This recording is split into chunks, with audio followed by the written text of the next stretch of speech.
چلیں جی، اب ذرا تھوڑا سا بات کر لیتے ہیں ایک اہم معاملے پر، جو کہ آج دنیا بھر میں آپ کو پتا ہے کہ پوری دنیا ڈیجیٹلائز ہوتی جا رہی ہے، اور اس کے اندر ہم اکثر نام سنتے ہیں بٹ کوائن کا، کرپٹو کرنسی کا اور مختلف طرز کی کرنسیز کا، لیکن کرنسیز کی سٹوریج کیسے ہوتی ہے؟ پھر اس کے ساتھ ساتھ جو مختلف جگہوں پر آپ کو پتا ہے کہ پہلے ریکارڈ کس طرح سے مینٹین کیے جاتے تھے، اب ریکارڈ کیپنگ بھی ایک ڈفرینٹ طریقہ ہے، ڈیجیٹلی اس کو مینٹین کیا جا رہا ہے، تو اس میں ہم نام سنتے ہیں ایک بلاک چین کا۔ بلاک چین کیا ہے، کس طریقے سے کام کرتی ہے، اس پر بھی ہم بات کریں گے۔ تو ایک نام جو اس دنیا کا بڑا، پاکستان کے اعتبار سے بات کریں تو بڑا مشہور و معروف ہے، وہ پروفیسر نسیم نقوی کا ہے۔ وہ واحد شخص ہیں جنہیں بلاک چین ٹیکنالوجیز کے شعبے میں برطانیہ کے اعلیٰ ترین قومی اعزاز سے نوازا گیا ہے۔ اچھا، پروفیسر نسیم نقوی نے 2017 میں برٹش بلاک چین ایسوسی ایشن کی بنیاد رکھی، اور دنیا کی سب سے بڑی بلاک چین ایسوسی ایشن میں سے ایک BBA کے سربراہ ہیں۔ اچھا، مزید ان کے بارے میں اگر آپ کو بتائیں تو انہوں نے بلاک چین اور ڈسٹریبیوٹیڈ لیجر ٹیکنالوجیز کے برطانوی اور در حقیقت عالمی منظر نامے کو تبدیل کر کے رکھ دیا ہے۔ تو ہمارے ساتھ موجود ہے بالکل اسی ساری کہ یہ کیا ہے، کیسے کام کرتا ہے اور کتنا اس سے فائدہ اٹھایا جا سکتا ہے، ہمارے ساتھ موجود ہیں بات کرنے کے لیے professor doctor Naseem Naqvi. Thank you so much for joining us in the show and good morning to you. Doctor Naseem, سب سے پہلے تو یہ بتائیں کہ ہمارے ناظرین کے لیے، خاص طور پہ جو ہم پاکستانی اس وقت آپ کو دیکھ رہے ہیں، یہ بلاک چین ٹیکنالوجی ہے کیا اور کس طرح کام کرتی ہے؟ جی السلام علیکم، thank you very much for having me. Blockchain technology basically ایک سافٹ ویئر ہے، ایک سافٹ ویئر پروگرام ہے، ایک ڈیٹا بیس ہے، اور جیسا کہ آپ نے مینشن کیا کہ ریکارڈس کی اسٹوریج، ان کی سیف اسٹوریج اور ٹرانزیکشن کے لیے یہ یوز ہوتی ہے۔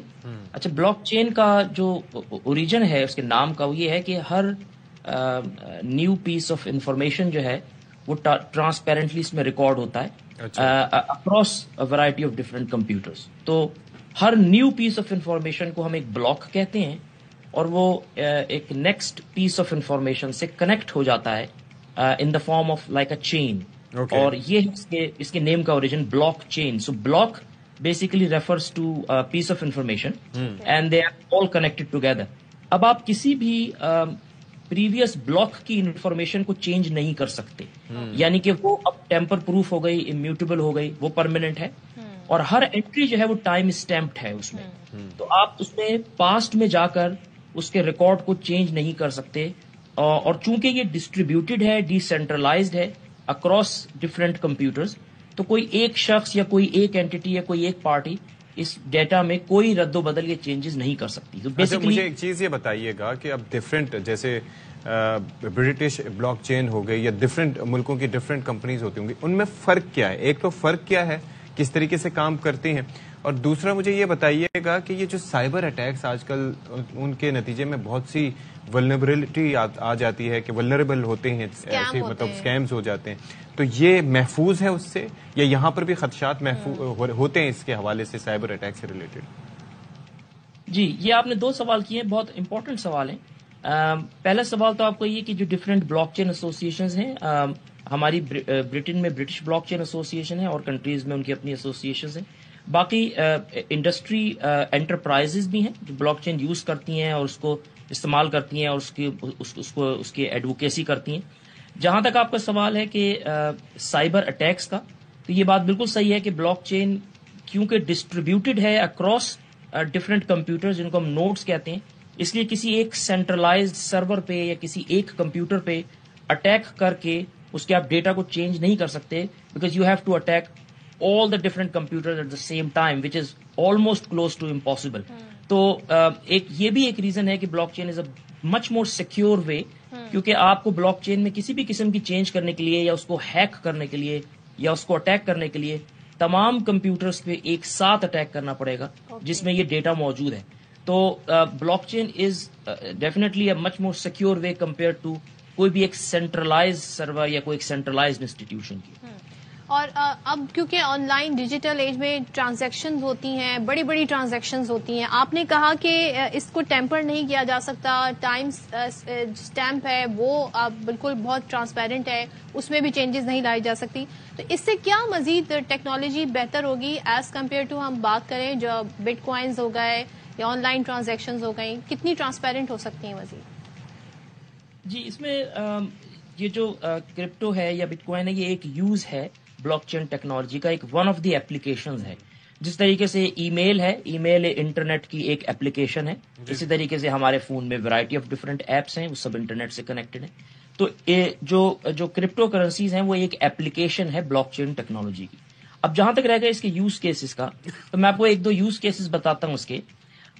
کچھ سال پہلے یونائٹڈ نیشنز نے یہ لانچ کیا تھا, جو جارڈن میں جو سیرین ریفیوجیز تھے ریفیوجی کیمپس میں, ان کو فوڈ اینڈ گروسریز وہ وہاں پہ سپلائی کرتے تھے.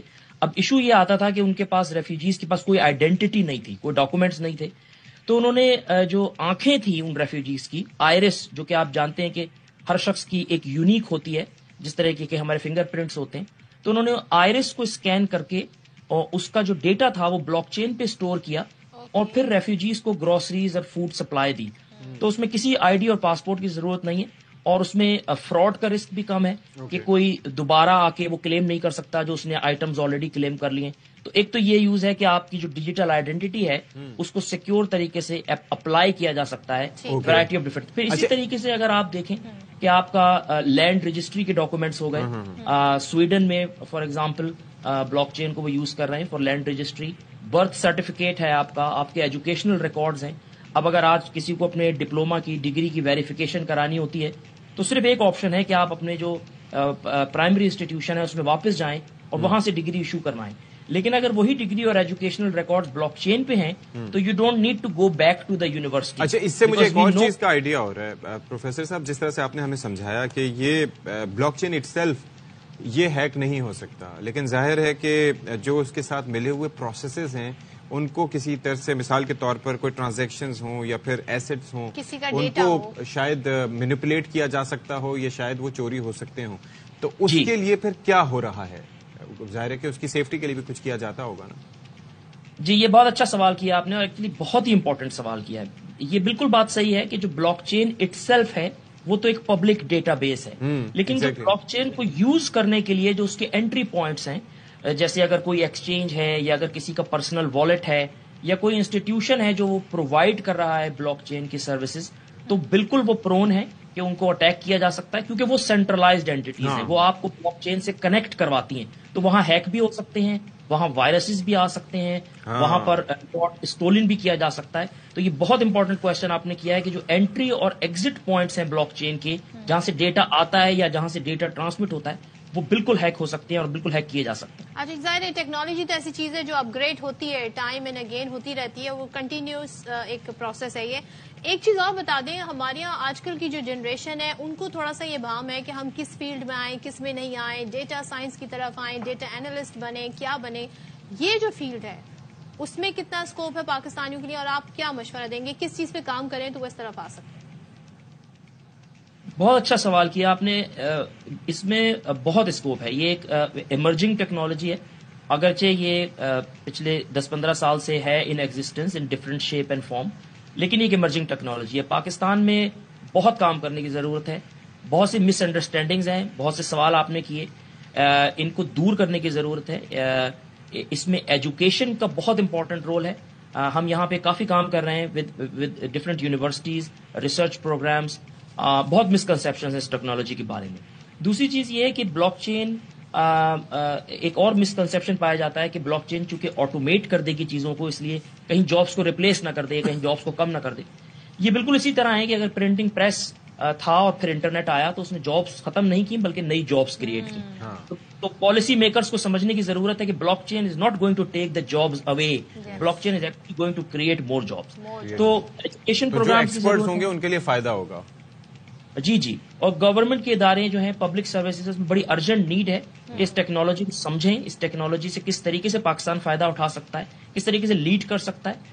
جو دوسری نیشنل ایسوسیشنز ہیں ان کے ساتھ کولیبوریٹ کریں. آگے وہ اکثر ہم سنتے ہیں نا کہ فلاں جگہ آگ لگ گئی تو ریکارڈ جل گیا, تو پھر آگ لگے بھی تو ریکارڈ کبھی جل کے ریپلیس نہ ہو سکے یا پھر ختم. بالکل ٹھیک کہہ رہے ہیں آپ. یہ اور یہ چائنا میں بلاک چین ٹیکنالوجی انہوں نے ٹیکس ریکارڈز کے لیے یوز کی ہے. ایک آپ کو میں اور انٹرسٹنگ فیکٹ بتاؤں, افریقہ میں جو پورا کانٹیننٹ ہے افریقہ, اس کے جو رورل علاقے ہیں یعنی جو دیہی علاقے ہیں, ان میں 90% زمینیں جو ہیں ان کا کوئی پیپر ریکارڈ نہیں ہے کسی بھی گورنمنٹ کے پاس, یعنی کسی سینٹرلائزڈ اینٹی کے پاس. وہ زمینیں رجسٹر نہیں ہیں. تو لینڈ رجسٹری کا ایک بڑا امپورٹنٹ یوز کیس ہے. یا تو وہ لینڈ رجسٹرڈ نہیں ہوتی, یا پھر اگر ہوتی بھی ہے تو اس کے ریکارڈ میں چینجز کر دیتے ہیں, کرپشن کر دیتے ہیں. تو بلاک چین بیسیکلی ایک اینٹی کرپشن ٹیکنالوجی بھی کہہ سکتے ہیں. چلیں جی, thank you so much for explaining it